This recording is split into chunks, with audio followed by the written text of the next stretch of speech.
নবদ্বীপ ভ্রমণে গেলে অবশ্যই জল মন্দির দর্শন করবেন। পশ্চিমবঙ্গের নবদ্বীপ কোরেলগঞ্জে অবস্থিত শ্রী চৈতন্য সারস্বত মঠের অন্তর্গত জল মন্দির একটি মনোরম স্থান। গোবিন্দকুণ্ড নামক একটি পবিত্র জলাশয়ের মাঝখানে অবস্থিত এই মন্দিরটি তার অনন্য ভাসমান স্থাপত্যের জন্য পরিচিত এবং একটি শান্তিপূর্ণ আধ্যাত্মিক স্থান।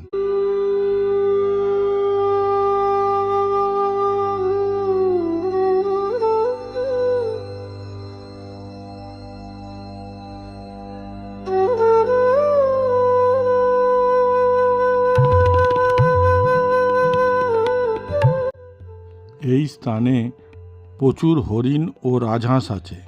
আপনি এই স্থানে এলে হরিণদের নিজ হাতে খাওয়াতেও পারবেন।